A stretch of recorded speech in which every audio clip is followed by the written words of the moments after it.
Hello, and welcome to the Flix Forum podcast for what is a very, very special episode. If you're not familiar with our show, we have been going back through every single Netflix original film and talking about it. What we like, what we didn't like, and what we took out of it. All the kind of stuff that you like to chat about with your mates when you're leaving a cinema. Last week, we chalked up our 100th movie on the list, and this week, we want to recap what we've enjoyed most about these 100 films. As always, I'm Jesse, and I'm joined with my co-host MJ. MJ, how are you today?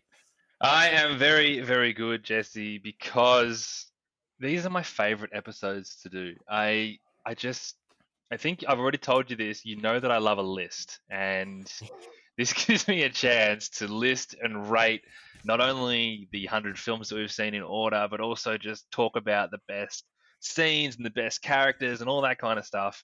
And it's just nice because I think so often when you watch a film, you watch it, you log it on Letterboxd, of course, and then you might forget about it. You might not talk about it. And the beauty of what we're doing here is that we do talk about it, and now we get to have a recap. So I think one thing we should try and do in this episode, which I probably should have told you off air, to be honest, Jesse, but try and try and do it as spoiler free as possible.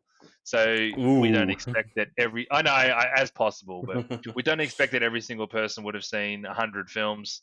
And we don't want everyone to have had to have seen every film. So we're going to have a bit of fun with this, talking about our highlights and lowlights and films that you might want to see. So we'll try not to spoil things as much as possible. And if we are going to spoil it, we might tell you to pause it for 5 or 10 seconds when we just want to talk about something specific. Well, you've put the pressure on But me how's because your I've, week I've been, got. Jesse? My week's been good. Yeah, I thought the same thing. We've had we've had a massive change in our family. We've got a child that's joined the household. So yes, the podcasting world is going to change a little bit every now and then. Our episodes may not be out at the same time every week, but we'll stick it out as best we can and get these done. Sometimes you might hear a baby crying in the background, and that's all good. But we're we're going to stick it out, and yeah, I'm excited for this as well because yeah, it's good to look back and go, hey, we've looked at 100 different films, 100 different movies, so many different things that we've taken from these things, and that spoiler, I'm going to struggle. So I'm gonna have to, as we go, make sure I don't spoil anything. But I am looking forward Yeah, to and this. I think we can always just say, hey, there's a little spoiler here, so just if you don't, and you know what, you might not care anyway. But congratulations on your new arrival, Jesse. It is very exciting. I think you downplayed it a little bit. And unfortunately, if you had listened to our episode last week, we were celebrating the fact that we were able to do it in person again. Um, Being in Melbourne, we've had a we've had a pretty ordinary week with all the COVID restrictions being enforced back onto us. So we are back doing it remotely. As Jesse said, you might hear a baby crying in the background, but I think that's what makes it all the more exciting.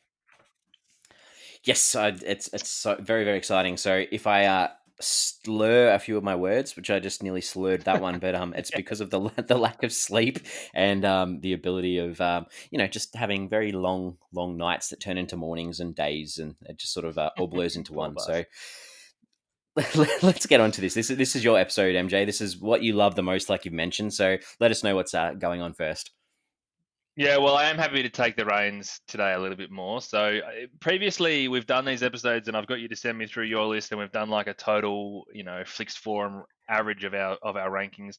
I haven't done this time because I want us to be able to talk about our favorite films on air, and I want to know sort of as we go what films that you like the most. So for those listening, me and Jesse have both ranked our top 100 films from the first 100 in order of how much we enjoyed them.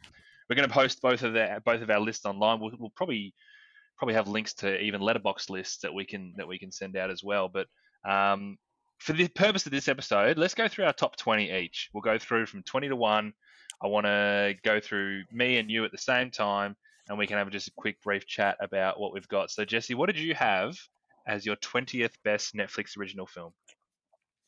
All right, just before I go with that, I'm just going to mention. So, if anyone has listened to our previous top 25 and top 50 and 75 Oh yeah. episodes, I we're not doing an episode on our last 25 because we're doing this Mm. big sort of special episode with our 100. So, my top 10, I've got three new entries from that last 25. I'm just putting that out there early. So there are some switches up what's going on. And I don't know whether that's, I just wanted to bring it up early because I'm not sure whether that's the newness of watching them recently that sort of feeling that, oh, I remember what that was like, that sort of changes. But these lists are a little bit different for me personally than the other lists that we've put together. So it's worth listening and checking out what we've got here. I think I'm very excited. But yeah, back Very into what interesting. did you say? My number 20. My number 20 is Mm. I gave it a 3.5 on our show. It was Bright with Will Smith and uh, Ah, Joel Edgerton. No, Joel Edgerton. not Yeah, Joel yeah, Edgerton. Yeah, I can't remember. yeah. Joel Yeah, Edgerton. yeah. So that's my number 20 film. Yeah, so that's I'm sitting there actually nicely in the 20. I know critically it wasn't I'm received scrolling very through well, my but list I looking for really it. enjoyed that one. Yeah, I I was think not a you had it huge a fan lot of lower. Bright. I think there we go. I found it at 61. I had it at number 20. I had Whew. Amateur, the basketball movie about the high school kid playing basically playing college basketball. Amateur. I enjoyed that. I enjoyed that. I had it. It's in my top 50, so I had that at 43. Nice. What do you got at 19? Number 19. Number 19. Let's go back to the list. I've got Our Souls at Night, which if you say very, very fast, I remember from our episode, it sounds like assholes something or other. I can't remember. Something along those lines. But Our Souls at Night with Jane Fonda and Robert Redford was number 19 for me. Very nice film. I had it at 56, but I'm not saying that's a bit negative because it was a very nice film. Number 19, I had a film that you didn't really enjoy, but very much an MJ kind of film, and I've got Happy Anniversary at 19.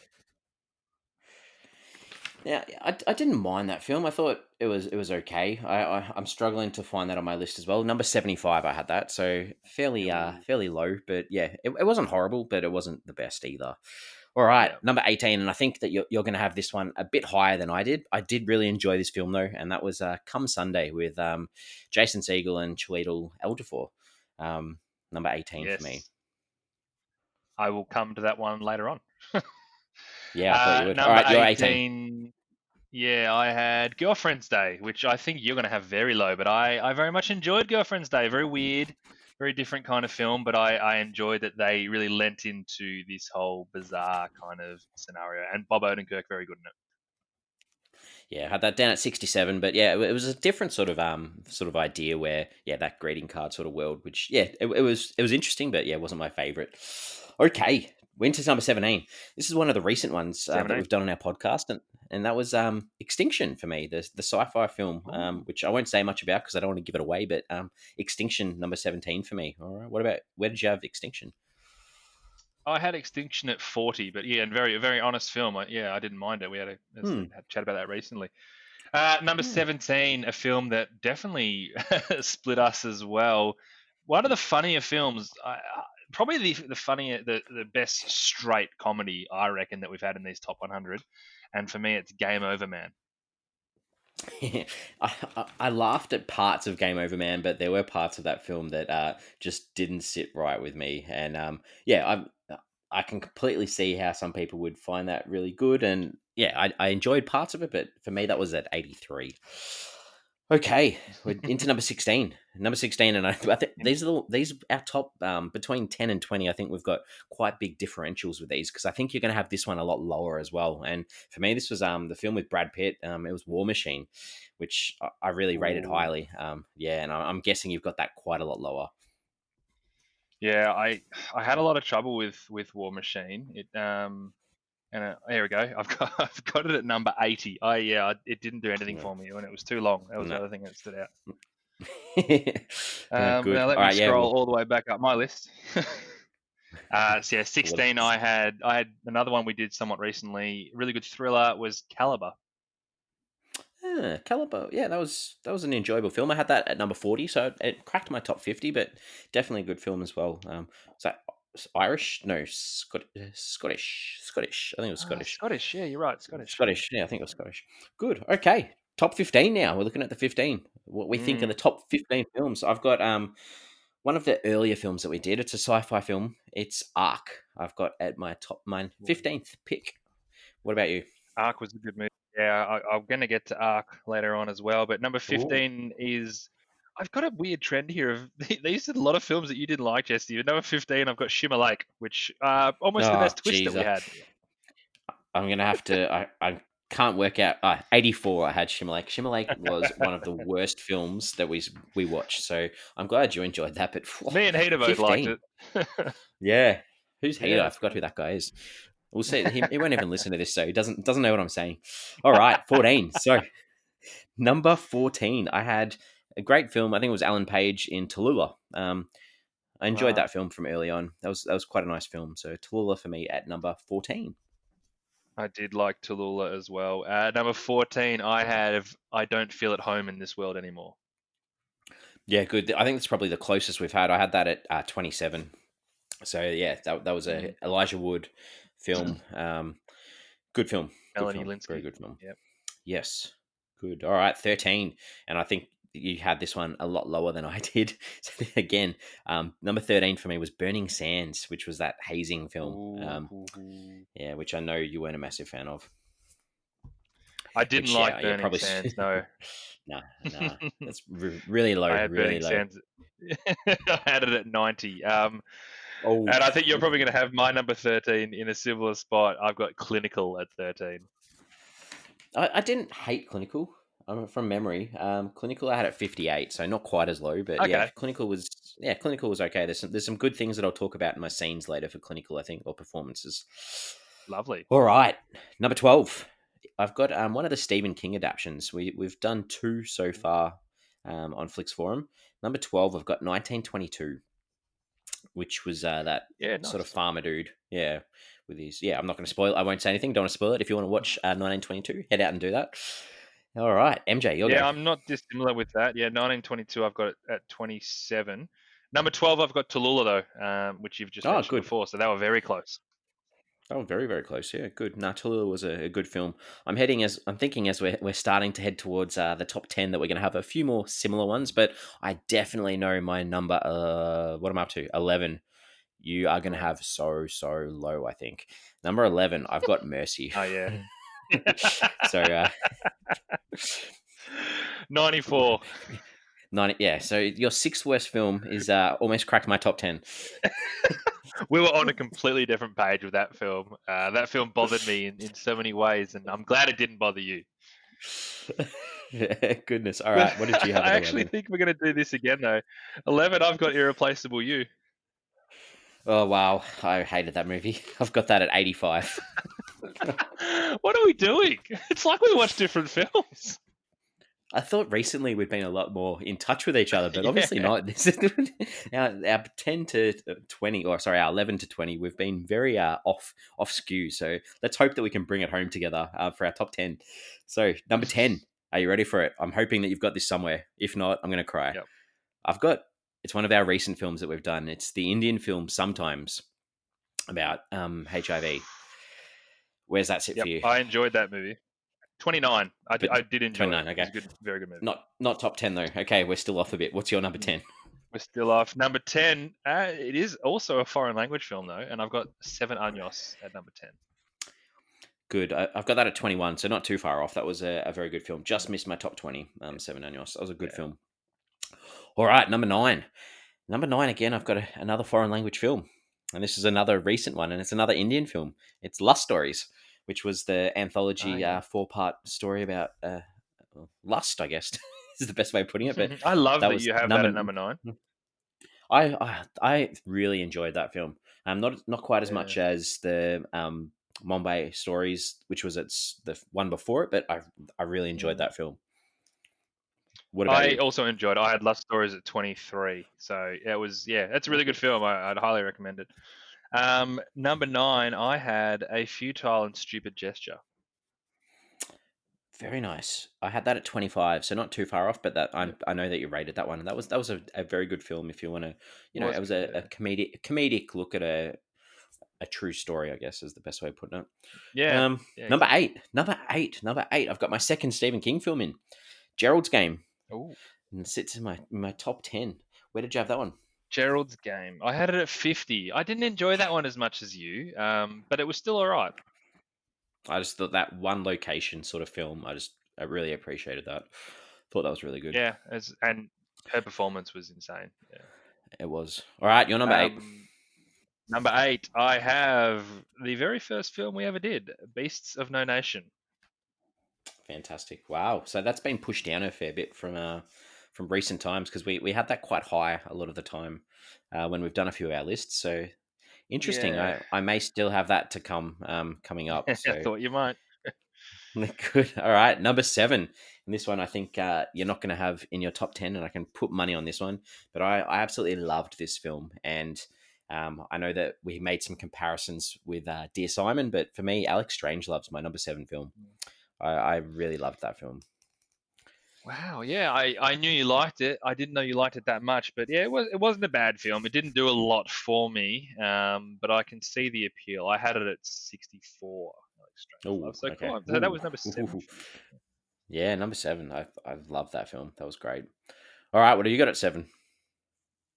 At 7, I have the Meyerowitz stories.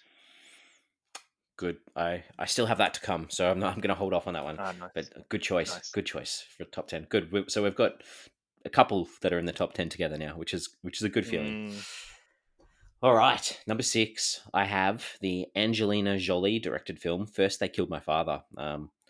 About the that was the war films. I've got yes, that at 6. I had that at 36. But yeah, that was a Oh good film wow. as well. Hmm. Good. All right. What have you got at 6? Number 6, I have Arc, which you mentioned before. You said one of the early ones we did. I just loved it. I thought it was so gripping. I think it had a really short run time. Our conversation about it on the podcast was heaps of fun, just talking about the potential theories, and one that I've definitely recommended to a lot of people since we watched it. Good. Good film. I think going back, I had that at 15, I think. So close. We're getting close. Number 5, this is probably the closest we've had, and that's where I've got the Maywit stories, which you had a couple of picks ago. Yeah, So number 5, top 5 for me for Maywit stories. All right, you're for number I 5, like top it. 5. Let's do it. Number 5 for me is have already mentioned this one is Come Sunday. Again, I think I liked it for all the reasons that you liked it, but some of the better performances we've seen, a really gripping story, and just I love a movie that just makes me think, and it kept me on the same wavelength that I'm living on. So it was a great movie. Awesome. All right, number 4. And you haven't mentioned this one, so I'm thinking possibly you may still have this one to come up. And this is another Jason Segel film, The Discovery. Have you got The Discovery in your top 4? I do, I do have it in my top Ooh, four. It is not number 4 though. Number what's your 4 4 then? for me is is Set It Up. Probably the most fun I had watching a film this Oh, year, or this bloody series. hell! I knew that was gonna. Set It Up was When I did my awesome. list, when I did my list, I knew that was going to come up at some stage. I was not expecting that in top 5. Um, I had that at 56. I It just was had a. such a It, blast watching that film. uh, it was good for what it was, but yeah, okay, good. All right, top 3. Top 3 time. Mm. Okay, here we go. This is our bronze medal award for me. This is our Beast of No Nation, which you've already Ah, yeah. mentioned. So I think you're probably going to be able to work out quite easily what my next 2 are if anyone's listened to our podcast at all. But MJ, what's your number 3? Well, my number 3 is The Discovery. So they were Oh, very close, 3 and 4 for you and me. very close. What a great film, though, The Discovery. That I think that means that our top 2 are probably going to be similar, but in the different order. I feel very closely. So for me, drum roll for my number 2 is Oksha, which was a fantastic film. Uh, Love that film. So much heart, so much, just so much. It's got so many feels. So MJ, your number 2.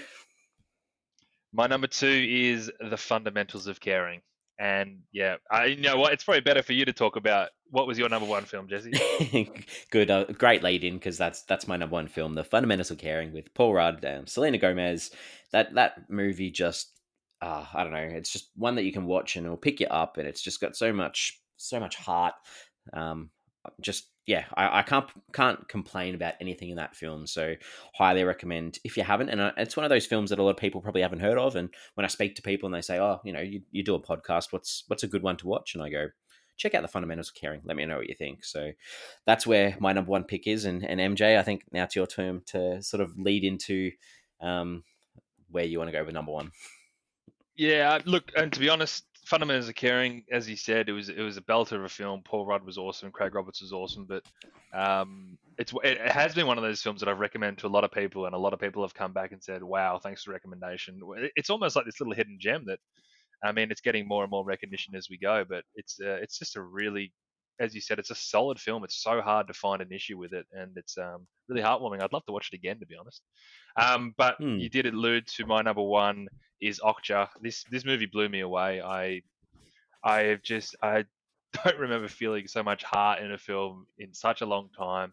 I was completely on side with the main characters within the first couple of minutes. I was crying like a baby on probably 3 or 4 different occasions because I was so invested in the film, and it's got a special place in my heart, Okja, and I'm bloody glad that I watched it. Yep, it's. I think when we did it on the podcast, I'd already watched it 3 times Mm, at least. I think, and even though I'd already seen it, like watching it for this just gave me a different sort of perspective on it, and it's an amazing film. Yeah, like if you haven't seen it, go watch it. Go watch it. You do yourself a favor. It's an amazing film. mm. Yeah, All definitely, and right. obviously directed by Bong Joon Ho, who is Well, yeah, the incumbent best director at the moment. correct. And who knows when the next best director will be announced, because that could be a long, long time. So he'll probably hold on to that the longest than any director has, which is well worth it, because that Parasite's a great film too. All Oh right, yeah, where are we heading next, MJ? What are we looking at now? well, as anyone who listens to our podcast knows, one of the main parts of our show is talking about the scenes that we enjoyed, and this is where we get a chance to talk about our top 5 scenes from from these 100 films. And I'll let you have a couple of honorable mentions that we can fly through. And this is where it's going to be hard with spoilers, but do what you can. But before you give me your top 5 scenes, what are some honorable mentions of some really good scenes that you've seen in these 100 films? All right, good. Let's I'll try and fly through my honorable mentions as best as I can. And I'll have to try and do them as spoiler free as possible. So this is going to be tricky. But my honorable mentions for the top 5 scenes, I've got um first one up. I'm like, oh, that's a massive spoiler. So I'm just gonna have to pause and reword this. Kathy, the counselor in Candy Jar. Just Yep, yep. yeah. I'm not going to say any more, but that got me. I've also got from Bright. There's a action scene in the service station with a car, which was just one of the better action scenes that we'd seen, because there's not a lot of action films that we looked at in our first 100 films. I guess really liked that. El Camino Christmas, which is a Christmas film with Tim Allen. There's this shootout between a couple of cops. It was just really, really funny. If you just want a Mm, comedic sort of moment, that was one of the funnier ones for me. We mentioned earlier we both had the Meyerowitz stories in our top 20. So for me, there's just so many good scenes in this film. But for me, there's the brothers responding about this pervert with their sister. I won't say much more mm. about it, but that the comedic responses between characters in that scene is just fantastic. That was Go funny. check that film out. Noah Baumbach, Marriage Story. If you like that film, check out the Meyerowitz stories. Um, First, They Killed My Father. Also mentioned this in my top 20, but there's the little girl. There's just a scene. It's just heartbreaking. The impact of war, and there's all these bombs, and she's freaking out. It's just a really, really good scene. Mercy, I just got to put that out there. I know that you hated Mercy, but I'm going to put a scene in there that it's just one of those scenes that just really got me. That there's not much to talk about. This film, looking back on it, I'm like, why did I like it so much? And I just feel like maybe I need to watch it again. But I really did enjoy. There's this motorbike scene that scared the living daylights out of me. So I'm putting that in there just for the factor that it got me. And finally, I just really liked Tallulah, and that film relates around Tallulah and this character Nico, and the scenes between those two characters, which was done through flashbacks in this film, were really, really good. Mm. So they're my honorable mentions. So I'm ready to head into my top 5 countdown if you're ready for that. I'm ready All for it, right, mate. let's do this. Good. Okay, so again, number 5. Try not to spoil it, but the twist in Extinction. Check out Extinction if you haven't seen Extinction. That Mm, twist is my number 5 top scene of our 100 films. good My one. number four is War Machine. I know MJ didn't necessarily like War Machine, but there's this scene where there's this president. They're in the Middle East, and he's trying to hook up his Blu-ray player, and this just was one of those laugh out loud scenes that I just needed to keep in, because that is my top 4 scene. Like, it was so good, such a good scene. um, That was Number funny. 3 for me. It was very, very funny. Number 3 for me. So MJ didn't like this film either, but for Burning Sands, I can't really give too much away, but the final shot of this film, the main Mm. character Z, the camera work on his face in this final scene still stays with me today. So if you haven't seen Burning Sands, I recommend it, and I would say check it out just to see whether you can relate to these characters. Because I know, even though it was a story about African American kids, this still connected with me so much, being a white Anglo-Saxon, and I just thought the storytelling was amazing in that one. All Mhm. right, number two, and this is where I need Heater to have a bit of a laugh with, but the fundamentals of caring, just that first 15 minutes. It's not as funny without him being here anymore, but but the first 15 minutes of that movie were some of the best filmmaking I've seen in a long time. So we've mentioned Mm, that we both had that in our top two. Go check that scene out from the fundamentals of yeah. caring. The first 15 minutes. Finally, my number one scene. My number one scene is the end of the Indian film called Sometimes. I'm not going to say Oh anything yeah. about what that final scene is now because I need to obviously not spoil it. So, but I'm just going to say that this is the only film that made us go back together and watch the final scene to get clarity. So, to me, if that makes us do that and we're invested enough to go back and try and work out what happened in this scene, to me, that is an amazing scene to make the audience actually care about what happened and work out what happened. Number one scene for me. So, check out Sometimes if you haven't. It's a good All point. right. We did do that after we finished recording, and then we even did a little emergency record afterwards. But it was even good, regardless of us having to rewatch it. It was. I remember sitting there almost in the mouth open by the end of it. So yeah, good call. Exactly. All right. Your turn, MJ. What are your top five scenes? Yeah, all right. I'll punch out a few honorable mentions. So, firstly, from the movie Handsome, with what's it called? A Netflix detective mystery, murder mystery, or Detective whatever it's story, called. yeah. Handsome, just there was this very funny back and forth between Detective Handsome and a few of the detectives after they'd inspected the body. I Was her won't name go into the Fleur? details, but Yeah. she Oh, was no, she that was was a part chick, of wasn't the, it? yeah, Yeah. part of the back Oh, and yeah. forth. But that was very funny scene. Um, Another honorable mention for Father of the Year, where and I know you didn't like this scene, but there's a scene at the lab with it's just probably four or five very funny moments about these, a lot of it Moisturizing. to do with nipples. Yeah, I just found it very funny. Um, all the scenes from Fundamentals of Caring where Trevor pretends that he's choking or dying or whatever. It's probably four or five throughout the movie, and they're done beautifully well. Good comedic timing, good surprise factor. They're really excellent. I've also got in Benji when, oh god, when they leave Benji outside in the pouring rain. That's one scene that I just can't get out of my head when they have to say, "Go, you got to go, you got to go," and he's waiting. Oh man, that dog gets me every time. I also have an honorable mention, Jesse, for your number one film in Sometimes. I thought it was a belter. Um, the final shot of Seven Años, when they're basically just showing them all sitting at the table without any spoilers, it just really, that whole 70 minutes, or it was a short film, but whatever it happened, that whole 70 minutes basically summed up in one shot.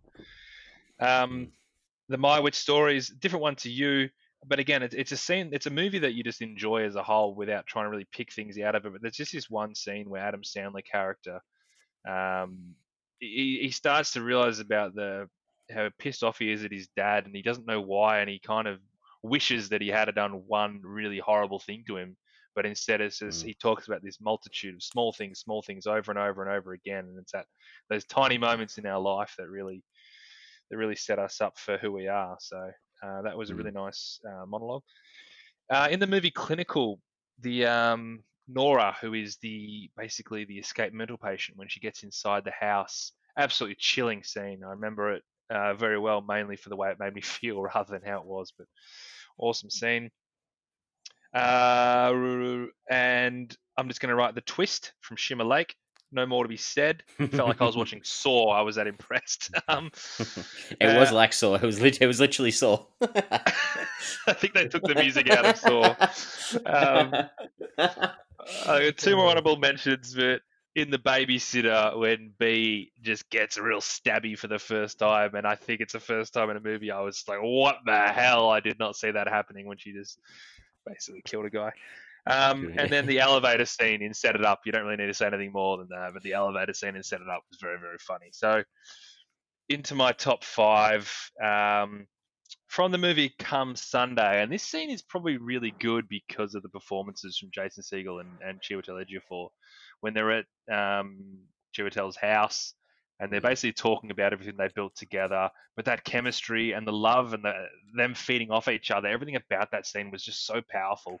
And as I said, I love a film that speaks to me and talks about issues that make so much sense, and you can understand why a person feels a certain way, and you can understand why another person feels another way. That scene was very unlucky not to make my list. I completely agree. That was Oh, a good. fantastic scene. Yep. I reckon this one probably was as well, Jesse, from Game Over, Man.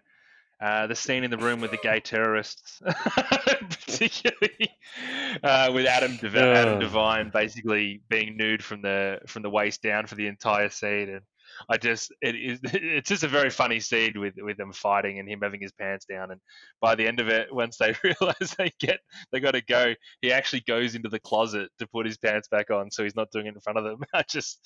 It's a very very funny scene. I was in hysterics watching it. Apparently, that was his real penis too, which I find very hard to believe. Yeah, yeah, he was all for it. Um, this is going to be really hard to do without spoiling it. So you know what? Mm. I'm going to talk about a scene from A Futile and Stupid Gesture. If you do want to see the movie and you don't want to have it spoiled, just press pause for like 15 seconds. I'm going to talk through it really quickly. All right, you pressed pause. So Yep, paused. Good. just yeah, the suicide twist really, that whole funeral scene really made me stand up and pay attention to what it was. It was just this perfect balance between melancholy and funny because you knew it was a really serious thing, and the character that they'd introduced didn't want to take things too seriously, and they just captured it perfectly and just completely caught me off guard. It was very very well done. Mm. um all right, hopefully you're back now from pressing pause or pressing mute. I'm still here. Number two. Number two is from The Fundamentals of Caring again. And it's a scene after they meet Trevor's dad. It was just this perfect culmination of the emotional intensity of the film. And I know you spoke so highly about it in general as a movie. And that scene for me is the one that stands out. And I think about it the most, where Paul Rudd and Craig Roberts have a bit of a tiff. And that was the one for me that got the film over the line. Good. Number one, number one is from the movie Okja. I didn't realize that my 1 and 2 scenes are from my 1 and 2 movies, but from Okja, when it's not really a spoiler, but when there's all these super pigs at the end and there's a baby super pig, and the super pigs that they're so clever, they're so smart, and they help that little baby escape even though they know that they can't escape. And that was when I was like bulk tears. It was it was the most emotional I'd been watching any of these 100 movies. And God, I think I actually want to rewatch it right now. Good scene. Yeah, very nice scene. All right. Well, I think that leads us into our worst scenes almost, where I'll That's probably give it. off my honorable mentions and then head into my top 5 worst scenes for our first Go for it, 100 mate. Netflix original films. All right. So, my honorable mentions. First one is the film How It Ends. My second one is Abby and Sam from Irreplaceable You. I know that you love that film, but that couple in that film, they honorable mention for being horrible. Game Over Man. I know that we mentioned Game Over Man in, you liked a couple of scenes in that. The misogyny and the homophobic slurs, they deserve an honorable mention for horrible scenes. Mm-hmm. Um, Yep. reality high. This is going back a fair way, Yeah. but all of those scenes with those two main protagonists were dog shit. Next one, Shimmer Lake. There was No. some really poor dialogue in this film in Shimmer Lake, and especially there's this copper. It's a long time we watched this, but there was a copper in the car, and Oh yeah. he's in the car with a little kid, and the kid's like, when I'm dirty, Mum gives me a bath, and he's like, that's what I'm doing. I'm giving the whole town a bath. That's one of the worst lines I've heard in film history. XOXO. This was another one that Oh frustrated yeah. me. All of the drug scenes, the tripping scenes. There's this one scene where this guy has a trip and goes through a Portaloo toilet. Woeful. Oh yeah. And the final honorable mention I have is from Take the 10.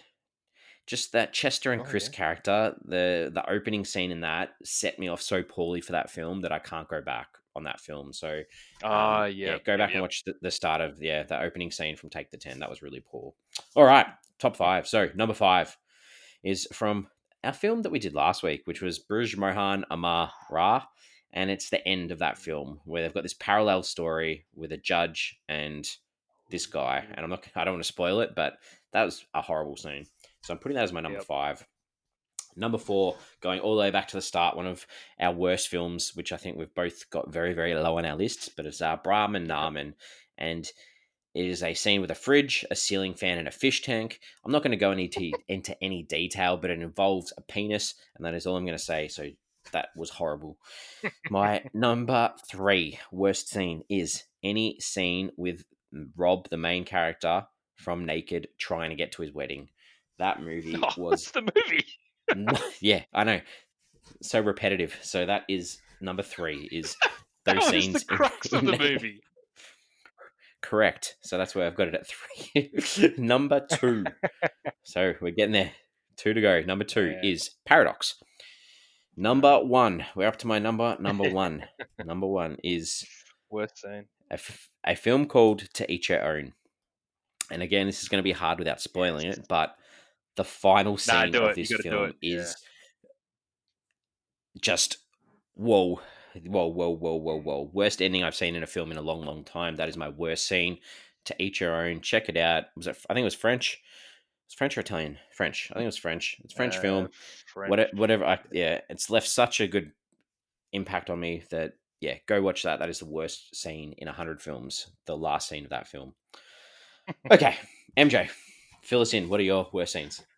All right, I'll give you a few honorable mentions as well. Hashtag reality high, the whole pretending to be friends thing with all the cool girls was so obviously set her up for embarrassment, and it took like half an hour of the film and you were just waiting for this big crux to happen that you knew it was going to happen, so that was pretty ordinary. Game Over Man, which I did like the movie, and like similar to what you said though, there was this fight scene with Joel and Irma where it was just way too much playing the gay card, and it wasn't very funny, and it was overdone. Pee Wee's Big Holiday, he sings this song about New York, which is just awful. I hated it. So that's why it gets an honorable mention. That movie nearly hit my top 20. So that movie nearly derailed the podcast because that was so early on. I was like, I don't know if I can do this, Jesse. In the open house, talk about bad movies. All these extended scenes of Dylan Minette's character walking around the house, and then all this music rising and crescendoing, and then nothing happens. It happened like 5 times. Put his head on the floor from the kissing booth. Booth, as if there's this movie.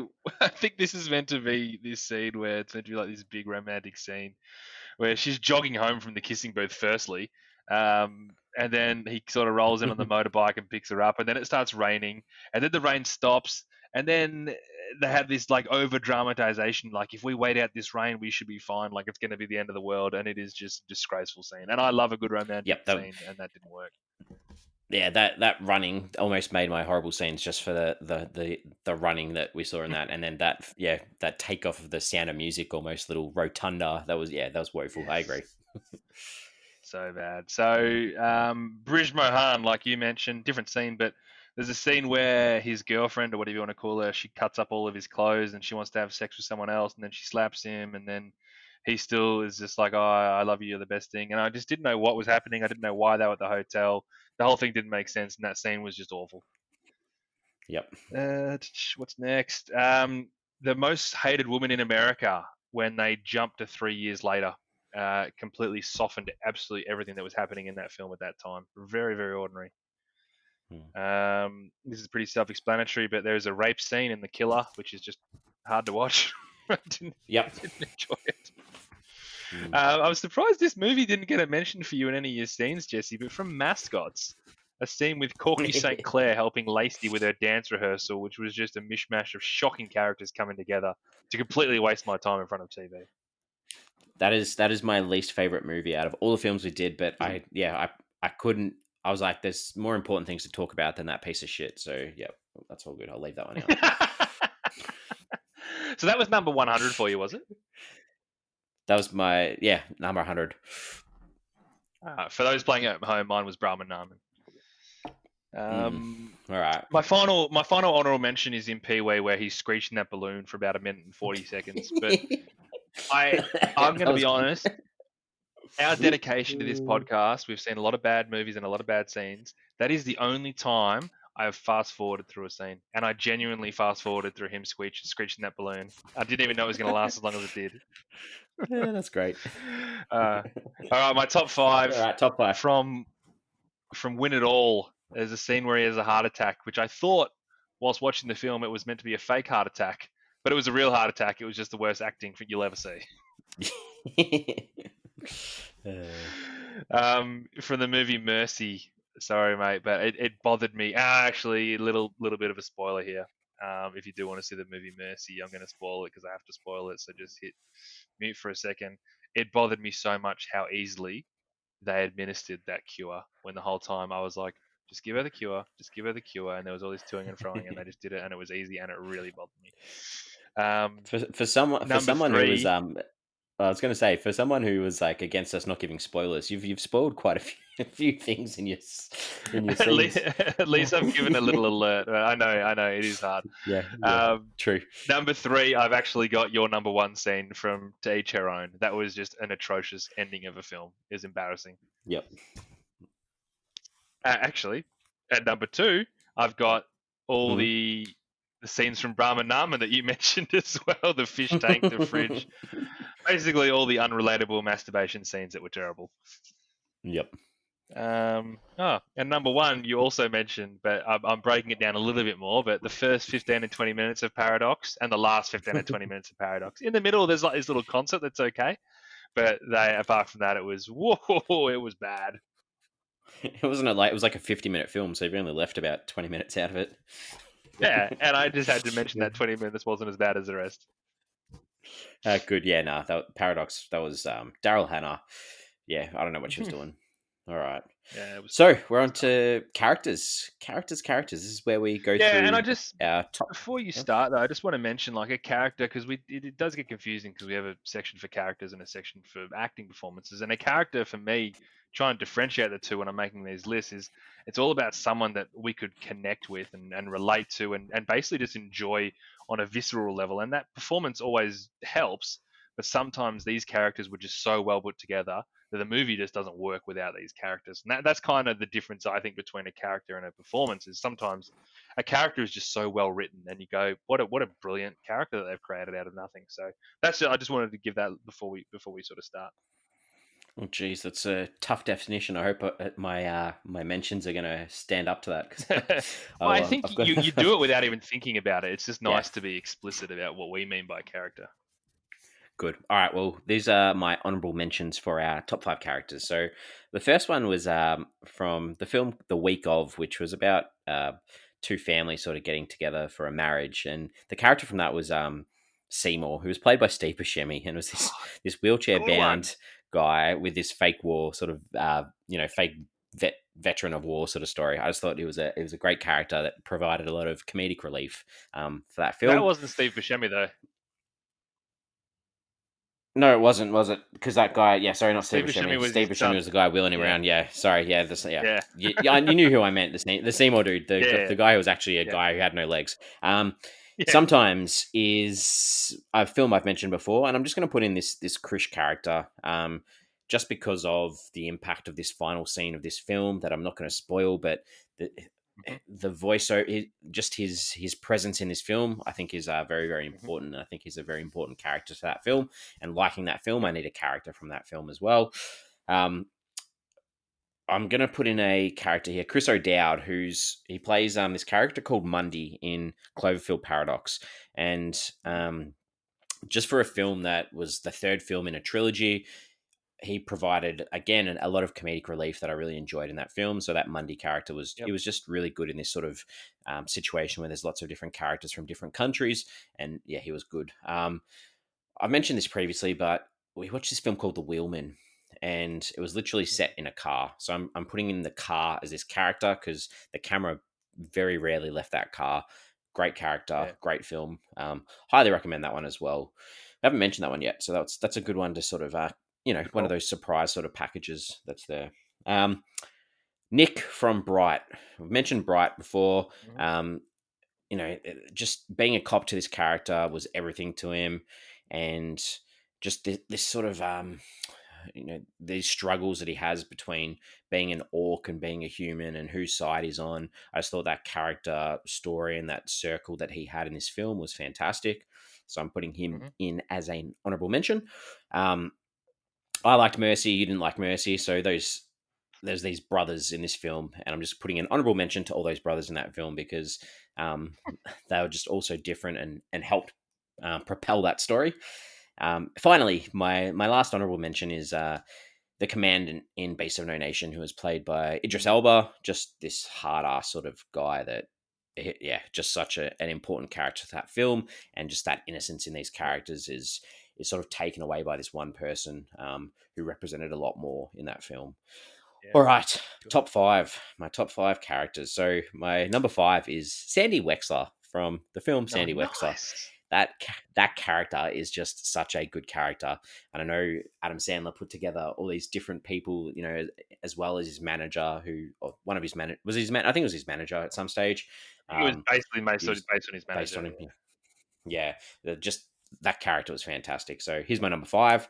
Number four is, I mentioned this before, Burning Sands. And I mentioned previously too that this character Z, he was so relatable for me, and just is the character wanting to fit in and doing the right thing by his girlfriend, and eh, I just, and I don't want to give away the end again, but that Z character to me, Mm. I just really related to him, so that's why that film was a lot higher for me, because that film was just so relatable, and I still don't know why. So that was number four. Number three, go with Alex Strangelove. Alex from Alex Strangelove. Mm. I just that film just left such a positive impact on me, and that was because of Mm. him and because of his character and just that film. So I'm putting him as number three. Number two, we're going with Oksha. I'm going with Misha, the character from Okja, the little girl, just her innocence, just that character in that film meant so much to that the Love it. ability of connecting with that film. Without that connection to her, that film means nothing really. And finally, my number one character is Trevor from The Fundamentals of Caring. I had that as my number one film. It's my number one character. He is just such a good character that you just every scene of him on the screen you feel him, and that film doesn't leave as big a mark on me without him.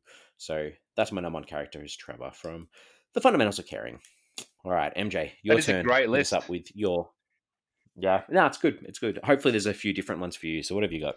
There are a few, yeah. There's a few different ones. There's a few similarities, but I enjoy listening to that. And every time you say things, I'm like, oh, that's right. Oh, yeah, I remember that person. So it's a nice little reminder as well. But my honorable mentions, and I'll try and fly through them. I've actually got Wheelman from the movie Wheelman. I know you mentioned the car, but Mm. the fact that the main guy who was in the car made that movie so engaging was a credit to the character. As you mentioned, I've got Nick Jacoby from Bright, so I won't go into him. Tallulah from the movie Tallulah. Just that was obviously a very character-driven movie, and Ellen Page does a great job. But Tallulah is just you just can't quite. You want to dislike her at times, and you can't quite, and that's such a good trait in a character. I've got Agu from Beast of No Nation. Again, the movie's told from his perspective, and it carries the story very well. I've also got Margot from Tallulah. Just a strong, likable mother figure in a movie, which was great. As you mentioned, I've got Sandy Wexler from Sandy Wexler, so I won't go into that one. Mm. From Irreplaceable You, I had Myron, who was played by Christopher Walken, and I think he was just this. I don't know how you say it, but he was like the guardian angel of the film that every time he was there, he was imparting wisdom that not only did the characters need to hear, but I kind of needed to hear as well as someone watching the film, and played a really strong movie for someone that wasn't even a major role of the film. Meant a lot. So great role, great character. Fair call, because he was definitely the highlight of that film. So yeah, good call. Yeah. From the movie Clinical, I've got Alex, who was without trying to spoil it, he was one of the patients in Clinical. Hmm. Um, Little Evil, I have the collective group of stepdads. Those guys were just awesome. They were so funny, and that was a weird kind of film, but it kind of worked, and they were really funny in it. Hmm. Father of the Year, I've got Marty, and I mentioned this when we did the film recently. Like that character of this guy who's just, he's such a dag, but you just respect him for being such a dag, and he's got his life together, but he's so uncool and he's so afraid of anything that's not like within his little world. It's such a good character, and you can't really go wrong with it. Fundamentals of Caring, I have Ben, probably for similar reasons to why you have Trevor, but I think Ben was almost his heartbeat of the film. He had his own backstory that was really difficult. It was really difficult for him to fight through all that, and that kind of resonated with me, probably the same way that maybe Trevor resonated with you, Jesse. But Hmm. Irreplaceable You, I've got Abby. I know you put her and her husband as like the worst scenes in the film, but Abby for me, this is a woman who's going through terminal cancer and trying to get her life in order, and I just that idea of going through something like that really hit me hard watching this film, and I think she made decisions that I probably would have made, and that means a bit to me. So Hmm. Good. that's why that character works for me. Benji from the movie Benji, and I know he's a dog, but tell me there was a scene in that movie Benji. If Benji wasn't in it, it was a bad scene. Like that dog carried that movie like you couldn't believe. I agree. Yep. Good And dog. my final honorable mention is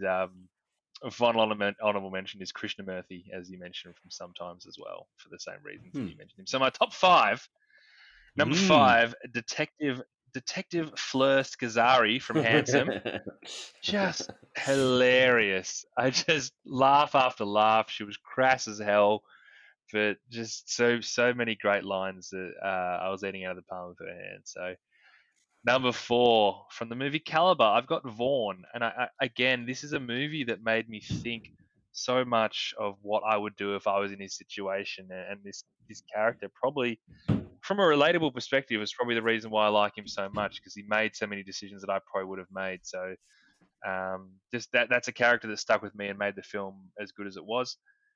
I've got Danny from the My Witch story. So that was Adam Sandler's character, and that's basically Danny's film, right? There's some big characters in the film, but we're sort of following his story, and he's kind of grappling with his place in his family and his own sort of role as a father, and that came off really well. Um, at number 2, I actually have Okja from the movie Okja, and this has probably got more to do with the fact that they've created this animal, this species that isn't human, and they've made it so intelligent, so endearing that you spend the whole movie rooting for something that's not even a living, breathing human that doesn't communicate the way you do, but they make it so intelligent that you can't get enough of it. So Okja was just something else for me. So Hmm. number 1 from the movie I Don't Feel at Home in This World Anymore was Tony, played by Elijah Wood. But that character just brings a whole new level to that movie. His humor, but also his principles. It's just such a wonderful role, and I just can't imagine the movie without it. So Tony from I Don't Feel at Home in This World Anymore is my favorite character from these 100 films. Good. Yeah. No, Elijah Wood was fantastic in that, so that was good. Mm, Very good. All right. Well, our last category that we're going to look at for this one is our top 5 acting performances, and I'll have yep. a look first with my honourable mentions. So to kick it off, and we've spoken up this film a little bit this evening, and that's Come Sunday. So my performance from Chiwetel Ejiofor for the character he plays, Bishop Carlton Pearson, just Hmm. he was amazing in that. The performance in that, like, you just believed everything he was saying. Can't put a foot wrong with that performance. So very good mention there for me. I've also got Tim Allen from El Camino Christmas. It was just nice seeing Tim Allen in a role that wasn't necessarily sort of just a stand up comedic sort of role. Had a bit of heart in that role. Mm, Really enjoyed that. yeah. You had this one in your characters, but I've got Benji as the performance. That dog, yeah, Yeah. that dog was Oh amazing. yeah. So putting him in here. Um, Brad Pitt for me in War Machine. I know I really liked that film, and I just liked that straight up sort of character that he played. So I thought that was great. I got to put here an honorable mention for Gerald's Game. Carla Gugino, who played the character Oh yeah. Jesse, just being able to hold that film and almost play two characters in one was just incredible. She did really, really well in that. Um, This one here is for Abraham Attar, who played Agu. You mentioned him before as well. Mm. Hadn't seen him in anything before in Beasts of No Nation, and his performance was really really good and held that film up, and obviously why it was so highly rated in our list as well. Final Mhm. honorable mention for me, and this is we're crossing over again a little bit between our characters, but for me, that performance for the character Alex in Clinical by Kevin Ram was just yeah, really really good. So thoroughly enjoyed that as well. All right, top five. Let's do it. So for me, Let's do it. five, I've got Martin Freeman as Andy in Cargo. Ooh. I just thought that he held that film up. I know we haven't mentioned that so far tonight, but yeah, I thought that his ability, Outback Australia, the dedication that he showed through his acting was fantastic for that whole sort of storyline. So Nice one. enjoyed that as well. For me, four, I've got Sarem Shrey Mock, who played the young girl in First They Killed My Father. And I know Hmm. that this performance held a lot based on Angelina Jolie's direction, but I thought for a kid actor, amazing job. For me, for number three, I've got Devon Terrell as Obama from Barry. Mm. Um, just that film was that was held up based on his performance and almost his impersonation, I Mm. guess. So that was really good.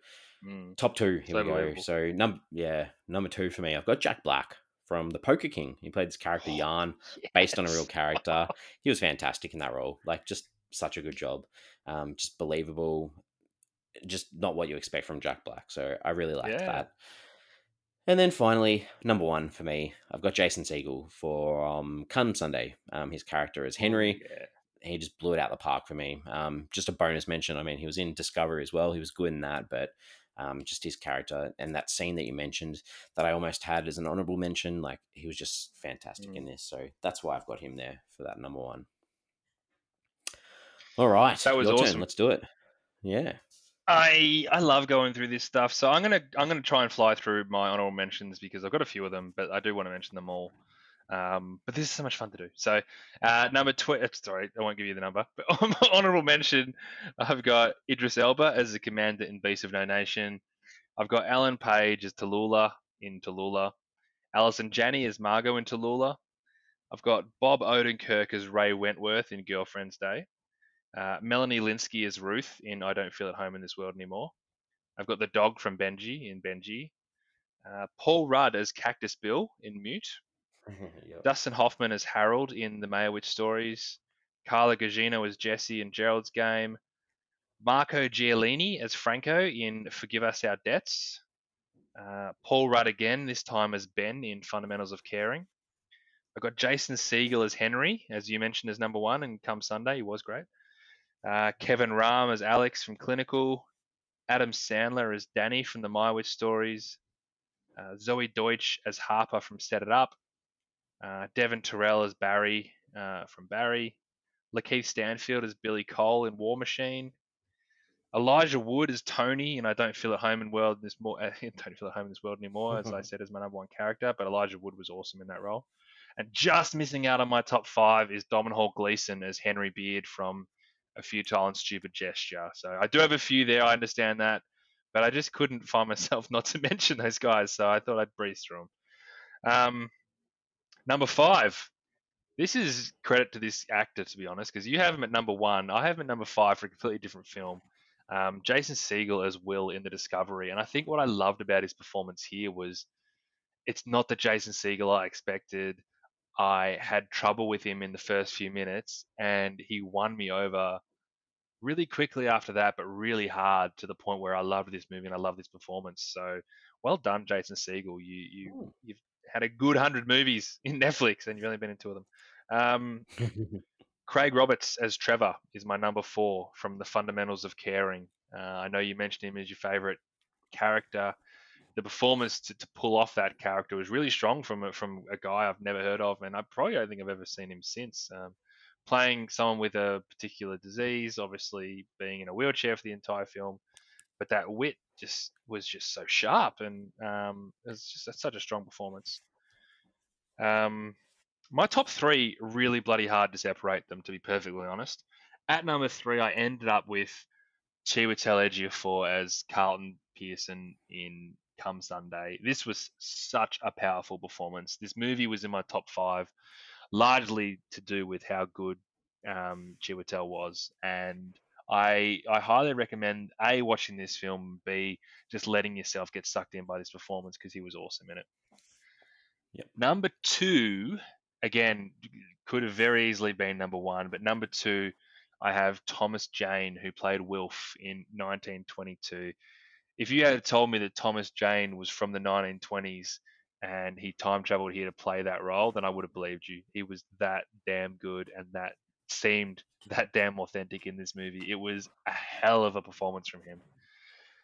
But he didn't get number 1, because number 1 for me is Glenn Powell as Charlie in Set It Up. Now, I know you think this was just like a bit of a flash in the pan, good fun, romantic comedy, but Glenn Powell has charisma that you just can't even describe in this movie. And as I said, I had so much fun watching it, and half of it was to do with how much I just love seeing Glenn Powell being Glenn Powell, and he's funny, he's charming, he's smooth, he's just brilliant. And I said it before, I want to just put on Octa right now. I want to put up Set It Up as well, because and I mentioned Zoe Deutsch is my honorable mentions. They're both great in it, but Glenn Powell, he's one of my favorites anyway, so I'm a bit biased, but he gets number 1 for me.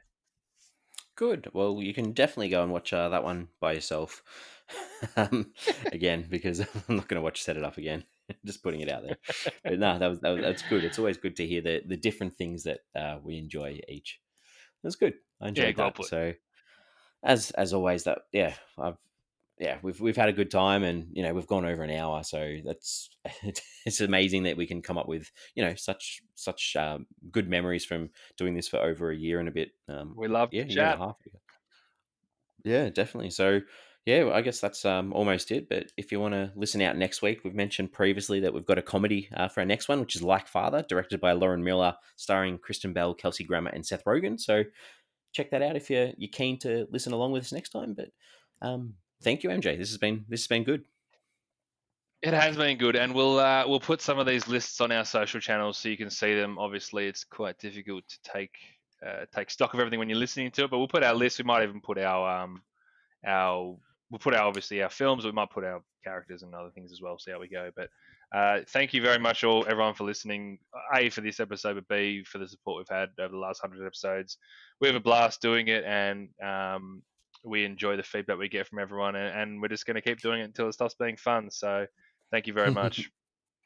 Good. Yep. And couldn't have enjoyed doing it more with anyone else. So thank you, MJ, for your work on this. And yeah, I look forward to chatting again with you next time. Right back at you, mate. Thank you very much.